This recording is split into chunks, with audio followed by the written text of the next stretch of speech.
From the standing room only. Thank you very much. Thank you very much, Mr. Chairman, members of the committee. My name is Deborah DeBear. I'm the Executive Director of the Rhode Island Coalition Against Domestic Violence. I represent 6 local domestic violence agencies and a task force of survivors, and together we serve over 10,000 victims of domestic violence every year. I'm going to restrict my testimony tonight to talk specifically about 7283.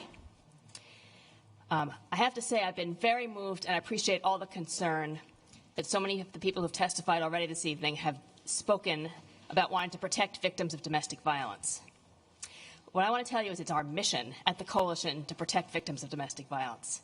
We've been doing this work for over 35 years. We've done the research, we've done the data, we're on top of all the national research, and we know what works. What we know is that when a person who uses violence to gain power and control over their loved ones has easy access to a gun, the results can too easily and too often be tragic. Research has found that women in abusive relationships are 5 times more likely to be murdered by their partners when their partner owns a gun. Our recent homicide report details 19 lives that were lost to domestic violence homicides that were committed with a gun. These include male and female intimate partners, as well as friends and family of victims of domestic violence who were murdered when they were present during a domestic violence homicide. What I want to point out, and the reason we're in support of 7283, is that it's very critical, it's urgent, that whatever legislation gets passed protects all victims of domestic violence. There are 2 critical issues that we see as loopholes. We currently have federal law that says that those convicted of domestic violence misdemeanors are currently barred from possessing guns under the federal law.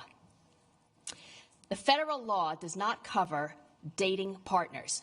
Rhode Island's Domestic Violence Prevention Act, which was passed in 1988, includes married partners as well as unmarried partners.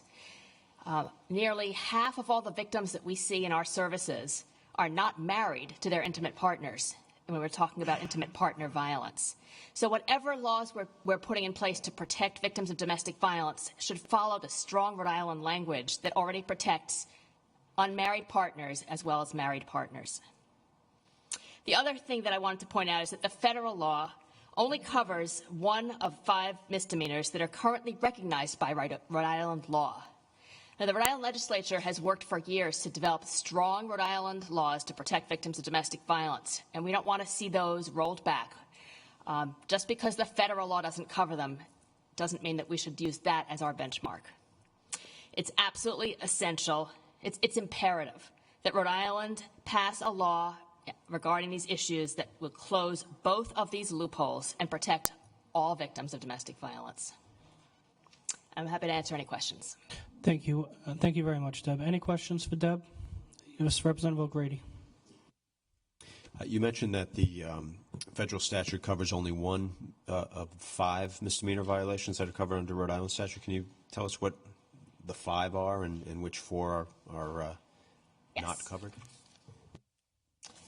Specifically, cyber stalking, malicious damage, trespassing, and violation of a protective order are not covered. We see a significant number of those cases that are charged. Those are misdemeanor domestic violence charges in the Rhode Island domestic violence statute.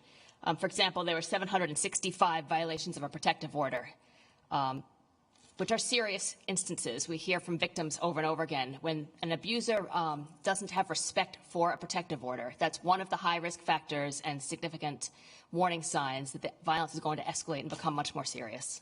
So that's one example.